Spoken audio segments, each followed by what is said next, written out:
E aí, gente, vocês já estão de boa?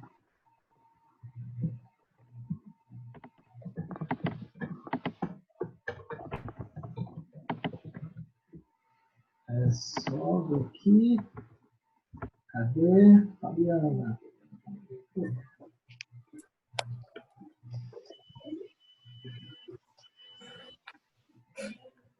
Qualquer coisa só encerrar. Inscrições encerradas, então, gente, vocês que já estão aí. Estou ouvindo aula dos pratos. Vai tirar o prato lá. Tira pra mim, depois eu coloco. Vai falar a porcentagem de votos? Vou fazer mais de 5 milhões de participações. Gente, eu vou pegar aqui o texto de vocês. Depois dos inscrições encerradas, a pessoa que se inscrever vai ficar para depois. Não vai ficar para agora mais não. Eu só vou pegar,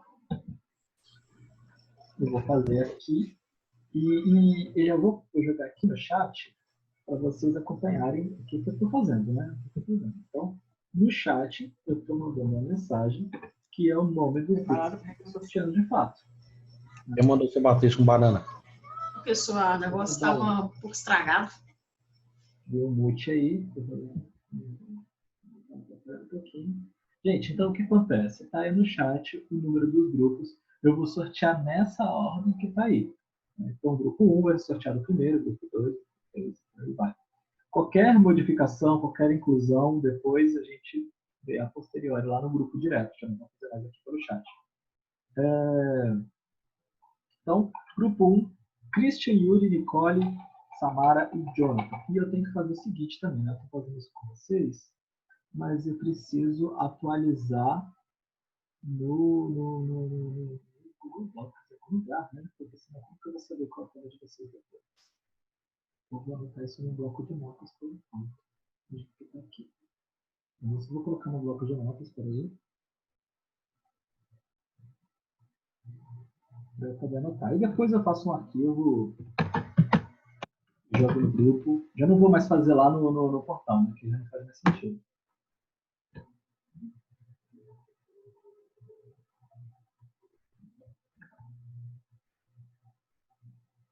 Beleza, aqui.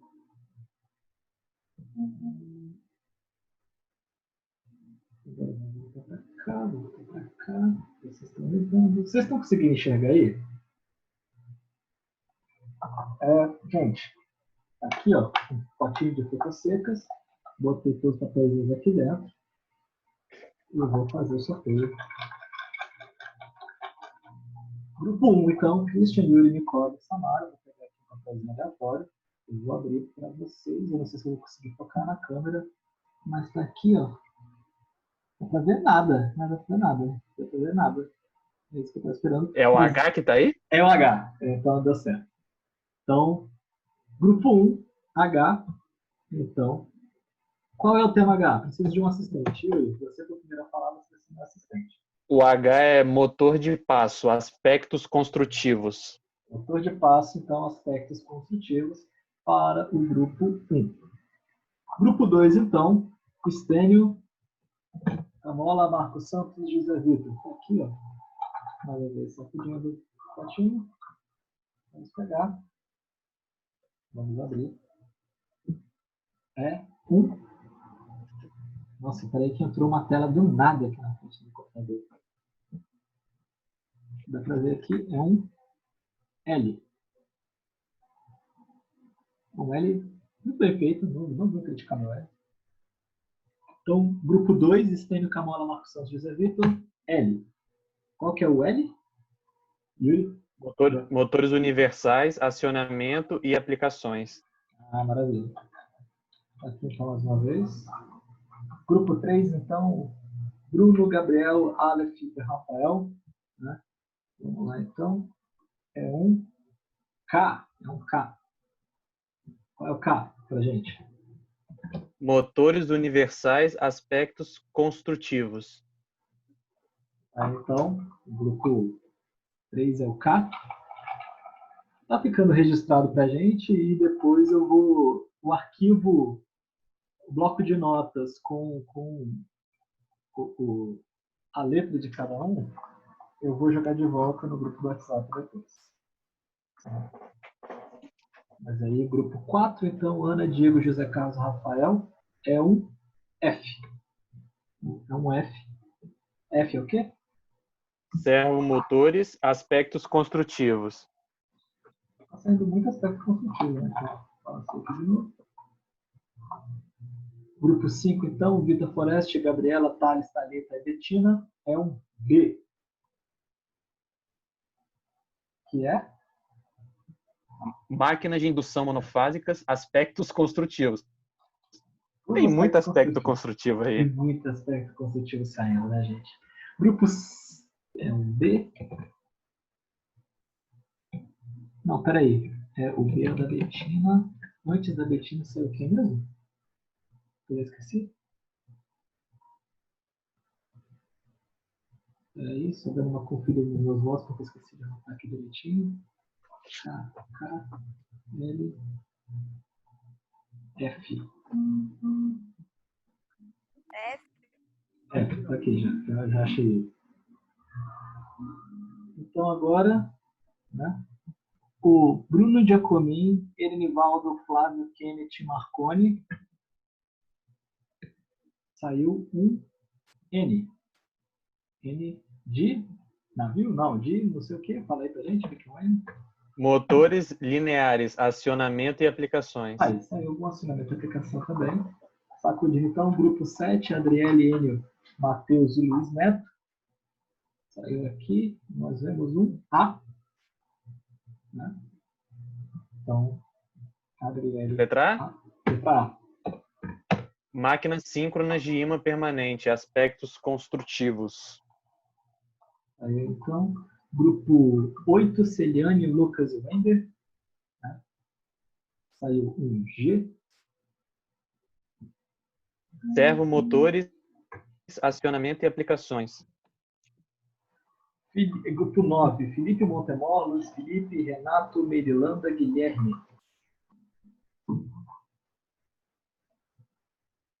Aqui o sorteio saiu I para eles.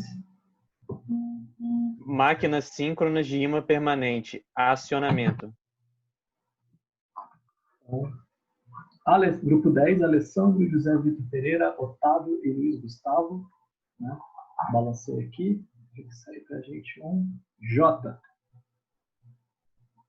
Motores de passo, acionamento e aplicações. Grupo 11, Lucas Argona, Marcos Ferreira, Steven e Rafael Passos. Sorteando aqui. Saiu um C. Geração eólica, máquinas de indução. Aí para ele C. Wagner Valci, né, grupo 12. Wagner Valci, Márcio e Danilo. Danilo Melati. Saiu um E. Máquinas de indução monofásicas, aplicações e acionamentos. Beleza? Andrei, Thiago e João Paulo. Grupo 13. Saiu um M. Motores lineares, funcionamento e construção. Grupo 14, que é só o Brian, e é o último tema aqui, não precisa sortear mais. É o que sobrou, D. Geração eólica, máquinas síncronas. Então agora, gente, como eu falei, agora o 15, 16, 17 e 18, eu estou pegando os papeizinhos e estou colocando aqui de volta para um sorteio. Então, são pessoas que podem acabar pegando o tema repetido de alguém. Então, vamos lá.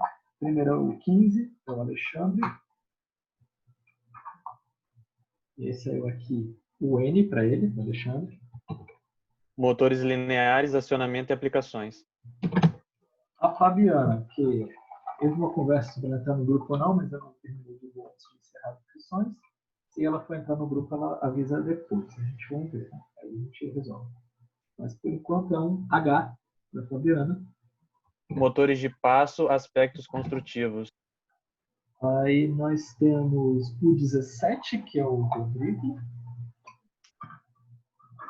Que saiu o I. Máquinas síncronas de imã permanente, acionamento.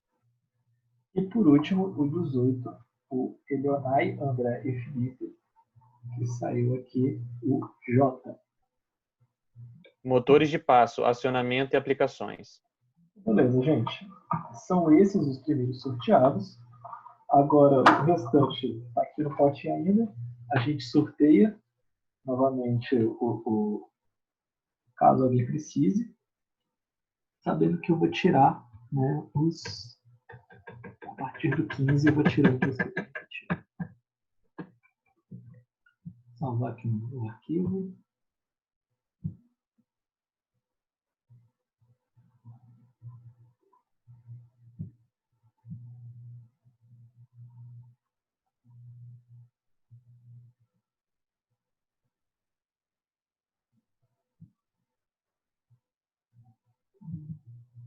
Aqui.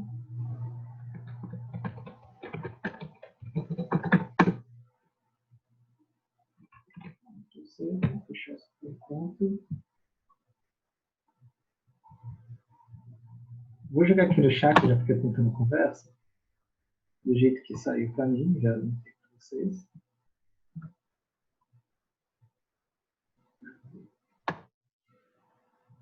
Valeu, Bruno, por ter escrito tudo aí. O trabalho que você deu aí de escrever. Eu podia ter pegado o seu texto e ter colocado tudo junto. Se eu tivesse visto que o Bruno tinha feito isso, o Bruno fez uma listinha, se eu pegasse essa listinha, eu podia ter já feito Ctrl-C, Ctrl-V, conforme fosse pegando, né? Muito mais fácil mesmo. Mas a gente faz isso depois. Depois eu acerto direitinho. Vou atualizar o arquivo no Word e vou mandar no grupo para vocês no nosso primeiro intervalo que a gente tiver aqui. Eu não sei se contemplou todos os alunos, não sei se tem alguém faltando, provavelmente tem. Aí a gente resolve depois, né? O trabalho já está postado lá, a gente faz as modificações a posteriori. Então, gente, vamos começar agora sim, a falar do nosso assunto. Eu queria dar uma adiantada na parte de máquinas de corrente contínua hoje ainda. Não sei se vocês deram uma olhada no plano de ensino, mas eu nem pretendo chegar exatamente ao final, né? Eu quero mais, como eu falei, eu quero levando com calma. Eu acho que o importante é o momento de aprendizado sendo realizado. Eu não estou compartilhando a tela com vocês mais, então eu vou compartilhar agora. Então tá aí, gente. Nós estamos vendo a aula de máquinas de corrente contínua. Antes de eu começar a aula, eu tenho que perguntar sobre o trabalho. Alguma dúvida, alguma coisa que vocês queiram discutir? Como que vocês estão aí?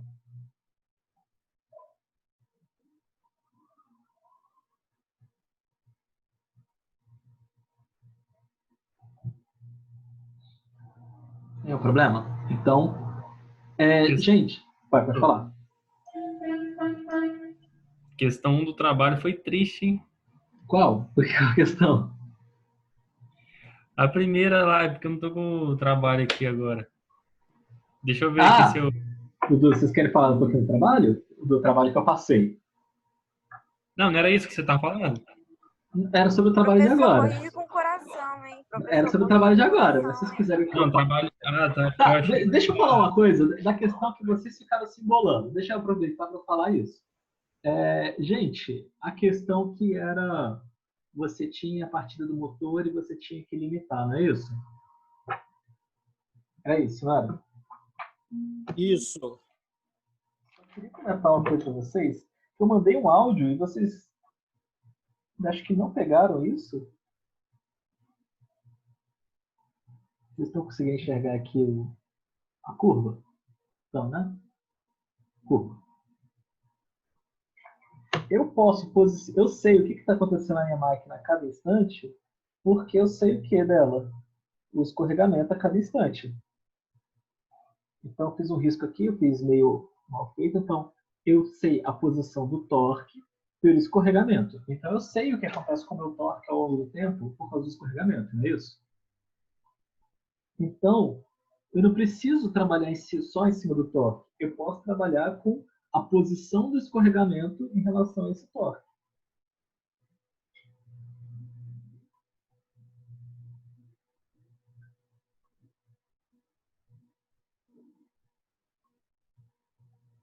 Então,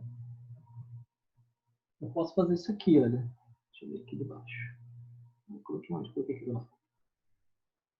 Eu posso relacionar diretamente R2 sobre S. E aí eu posso fazer isso em qualquer ponto, colocando a resistência externa que eu coloquei. E era basicamente isso a questão, era uma regra de três. E eu fiz isso em sala. Eu fiz isso, quer dizer, na aula online já, né? Mas eu fiz isso na nossa primeira aula online, eu acho. Eu trabalhei com R2 sobre S em algum ponto. Era só vocês fazerem isso mesmo. Agora que eu estou falando parece fácil, mas a dificuldade da questão era justamente fazer observação. Não era uma questão de dificuldade de cálculo, era uma questão que vocês deveriam trabalhar com observação. Então, eu acho que isso que pegou vocês. Mas foi o que eu alertei vocês o tempo todo. Eu falei, gente, essas questões, algumas delas não são sobre saber equacionar, não é matemática pesada, é sobre saber observar. Algumas questões, gente, se a gente trabalhar um modelo, vai ficar um modelo muito complexo. Teve gente que pegou o torque, não sei o que lá e tudo. E se for trabalhar por isso, vai ficar um modelo complexo. Sai a resposta, porque tem milhares de caminhos que podem ser realizados para se chegar na resposta. Mas só com essa observação direta já era suficiente para a gente resolver. Né? Então, era uma regra de três, no fim das contas. E aí, já estou falando isso agora antecipadamente para que vocês se preparem para a próxima lista, né, de 5,5, que vai ter máquinas de corrente contínua e máquinas síncronas. Se prepara porque a pegada é a mesma. Eu sei que vocês estão sem ter uma aula presencial. Então, justamente por isso, eu quero trabalhar em cima daquilo que eu acho que é essencial da matéria, que é raciocinar em cima de máquinas. Então, repare que eu tenho muito texto e eu coloco pouca equação. Reparem que eu coloco muita figura, geralmente. Hoje tem um pouco menos, mas geralmente eu começo um pouco. Gosto de colocar bastante figura. Porque eu faço as coisas justamente para que vocês prestem atenção no que eu quero que vocês prestem atenção, que é a análise da máquina. Então, vamos mais alguma dúvida com relação à lista? Que eu vá saber comentar de cabeça? Porque nem tudo eu não sei comentar de cabeça. Essa ficou na minha cabeça porque foi uma dúvida de todo mundo.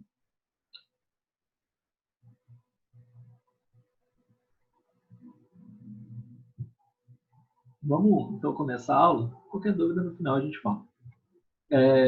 Gente, então, máquinas de corrente contínua, né? A lição 2 da máquina de corrente contínua, a gente fez a lição 1, a lição... Aí depois a gente parou para poder ver questão de trabalho, tirou dúvida de exercício, eu passei exercício para tirar dúvida. Eu estou pegando uma passada mais lenta do que em relação ao bimestre, vocês devem estar reparando isso já, porque eu quero realmente tirar todas as dúvidas de todo mundo e a gente não ficar agarrado no meio. Então, motores de corrente contínua. Os motores de corrente contínua, eles operam como? Né? Eles recebem, como qualquer motor, eles recebem energia elétrica e fornecem energia mecânica. As relações, né, de circuitos são variadas, conforme a gente viu no final da lição 1, e a gente vai ter que se aprofundar um pouco mais. No exercício passado, porque o modelo circuital de cada motor é uma coisa tão intuitiva, desde que a gente saiba circuitos elétricos, que eu fui passando para vocês sem estar falando que eu já estou passando. Eu só equacionei com base no que dá para a gente entender. E já saiu para vocês. Mas o que acontece? Agora eu estou colocando as coisas mais passo a passo. Então vamos lá. E eu quero equacionar o motor, porque eu quero saber da relação torque e velocidade desse motor. Porque isso vai determinar a minha carga, determina o meu ponto de operação. Eu já sei a equação básica de relação entre tensão e velocidade, eu sei a relação básica entre corrente e torque. Agora eu quero relacionar torque e velocidade, e eu já tenho a relação tensão e corrente, e com isso eu consigo estudar minha máquina. Eu estou relacionando parâmetros elétricos para alcançar parâmetros mecânicos. O que vai acontecer então? Quando eu analisava a máquina, eu colocava uma bolinha para a gente. Né? Tinha uma bolinha e tinha duas pontas que eu falava que eram as escovas com a armadura. Quando a gente vai fazer um circuito, a gente vai trocar isso para esse modelo que vocês estão vendo aqui. Deixa eu pegar um annotate. Onde a gente vai ter uma fonte com um resistor. Eu acho que vocês estão vendo ou já tiveram aula de eletrônica de potência, e lá na aula de eletrônica de potência, vou repetir mais uma vez, o máximo que vocês têm de diversidade de circuito, tipo de carga, né? Que tipo de carga tem em elepote que vocês estudam? Aí tem uma carga que é o quê? Vocês vão pegar um indutor, um resistor, muito bem desenhado, não quero criticar desse resistor, e uma fonte. Não é isso? E aí, essa carga aqui, o que o Adam vai falar para vocês? É uma carga RLE. Não é isso?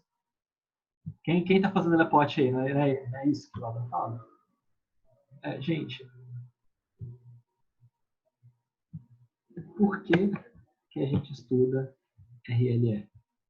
Porque é justamente uma máquina de corrente contínua.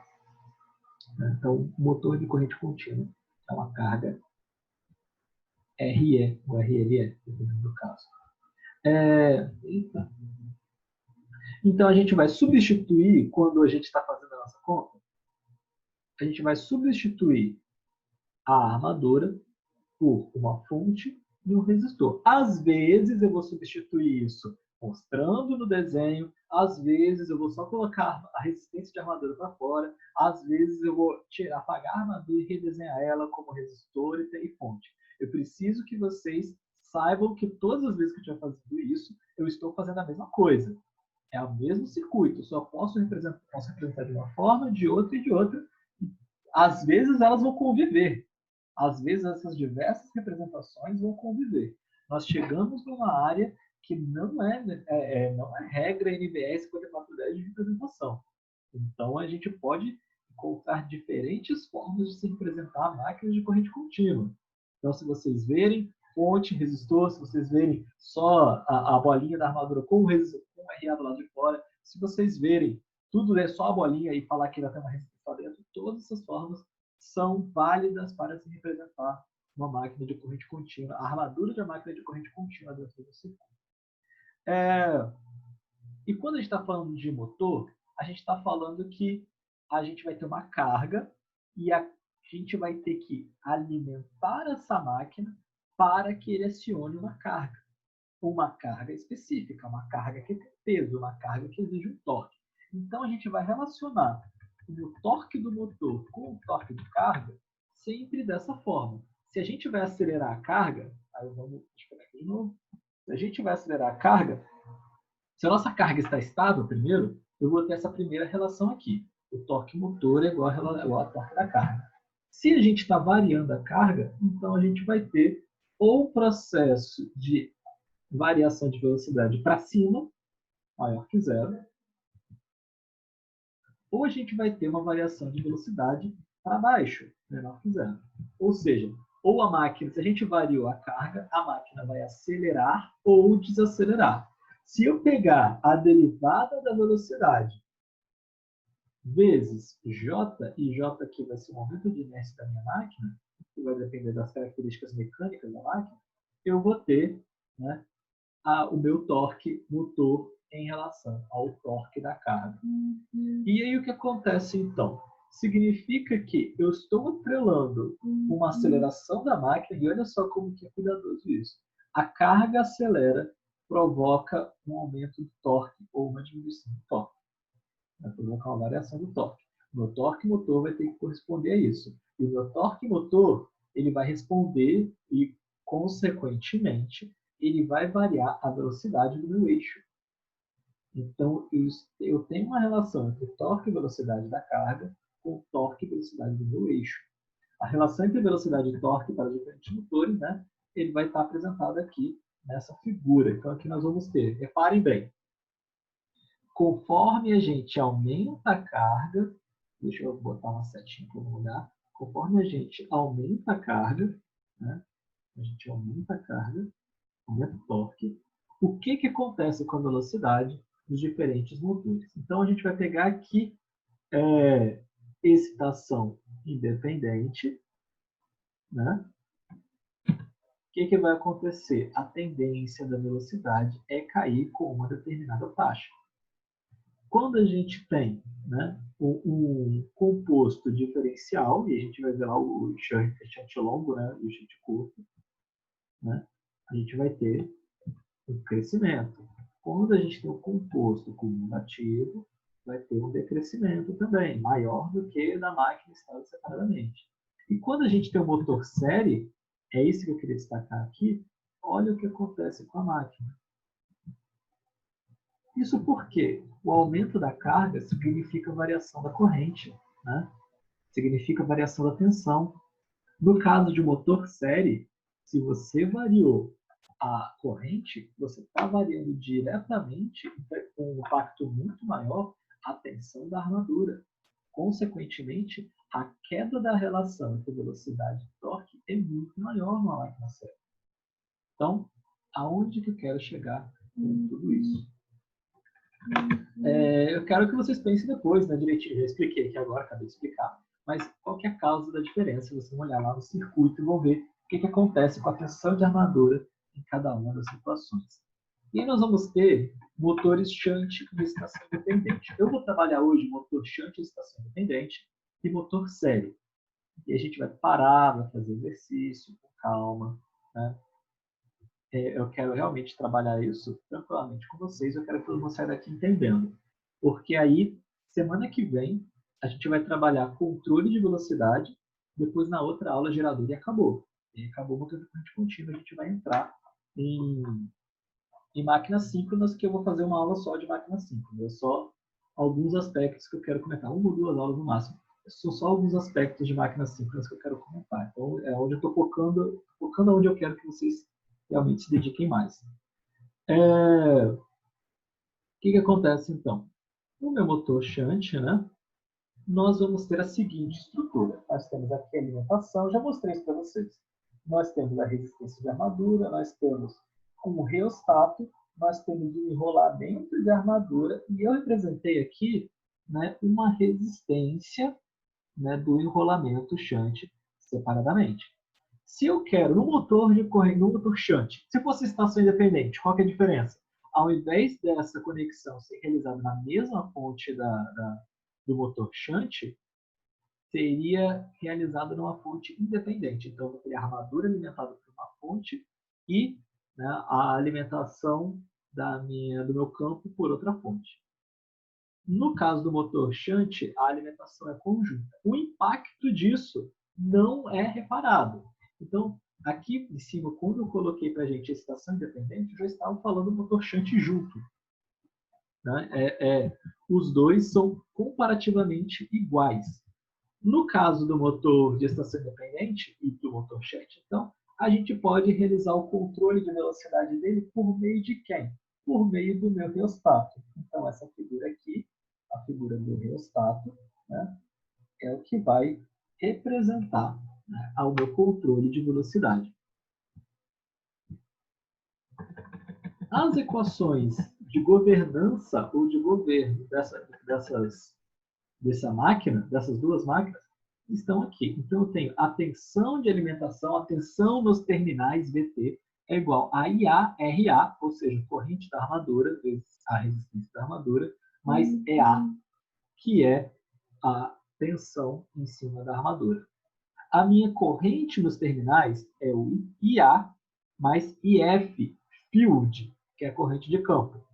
O meu EA é pela mesma equação que a gente já aprendeu. Eu só estou recapitulando, por isso que eu coloquei aqui, nem me preocupei em reescrever a equação, não.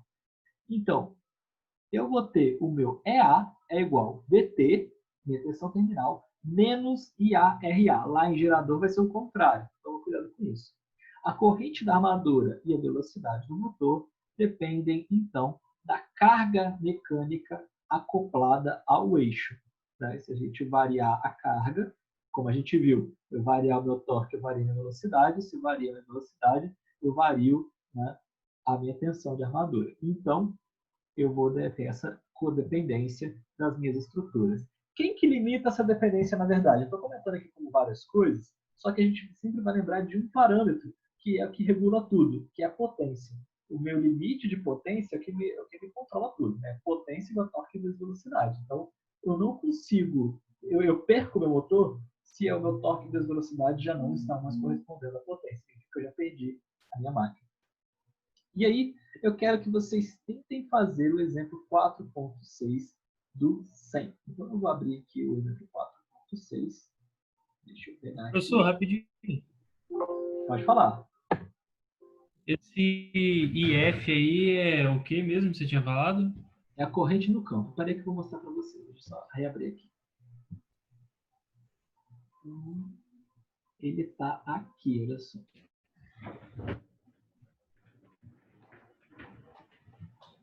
Essa corrente aqui. Peraí.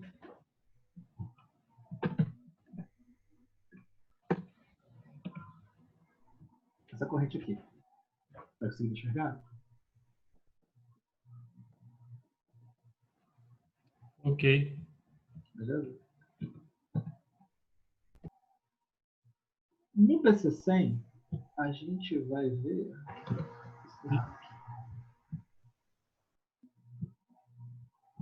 Aqui ficou, voltou.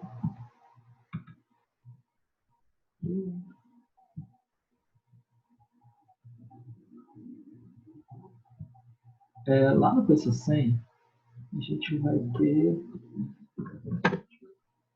Eu nunca sei as páginas desse livro, eu sempre vou chutando. Eu já errei. Errei e apertei o home depois. São uns desastres ambulantes, gente. Por que vocês... Qual o exemplo que eu falei? Exemplo 4.6. Qual daí? Eu. 189. Mas 189 aqui... Ah, não. 189 aqui, né? Aham.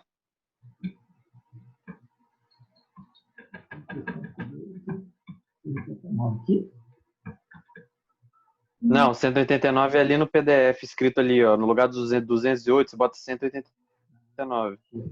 Então, gente, vamos lá. Deixa eu falar para vocês o que é esse probleminha aqui. Eu quero só A e a B. Eu quero só que a gente começa, só que a gente sai da inércia.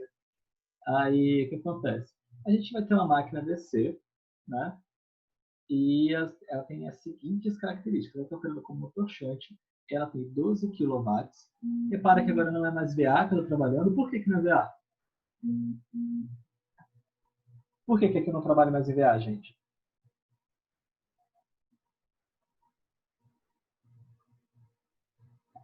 Como? Repete, por Por favor. que eu não trabalho mais em VA? Contínuo. Porque é a máquina de corrente contínua. Máquina de corrente contínua não tem, né, reatância. Não tem potência reativa. 100 volts e o RPM. O exemplo 4.2. Vocês podem voltar no livro e olhar o exemplo 4.2, mas não faz diferença. Aqui ele já passou os dados que a gente precisa. Está conectada para uma fonte 100 volts de DC, 100 volts DC, operando como motor shunt. Numa condição sem carga, o motor está girando a 1000 RPM e a armadura está consumindo 6 amperes. Gente, um cheiro... eu não sei se o Steven está aí. Steven, então, tem um cheiro de comida muito forte aqui em casa. Então, se for você, me avisa. Encontre o valor da resistência do reostato que irá imprimir essa velocidade, né? Encontre as perdas rotacionais em 1000 RPM. As outras vocês também saberiam fazer muito bem se a gente explicasse algumas coisas, mas eu quero que vocês façam. Está aqui resolvido, gente, não é um grande problema, mas eu quero mais que vocês, antes da gente sair partindo para a resposta, eu quero que vocês vão tentar fazer aquilo. Eu vou dar 15 minutos para vocês tentem fazer o exercício Se vocês não conseguirem, a gente vai voltar, né? E a gente vai voltar fazendo do mesmo jeito que a gente fez na aula passada. Vou resolver parte por parte com vocês, eu vou mostrando foto no caderno e a gente vai resolver. Vamos pegar esses 15 minutos que a gente vai resolver e a gente volta, beleza? Valeu, gente. Qualquer coisa, eu tô no grupo por esses 15 minutos, depois a gente volta aqui. Valeu.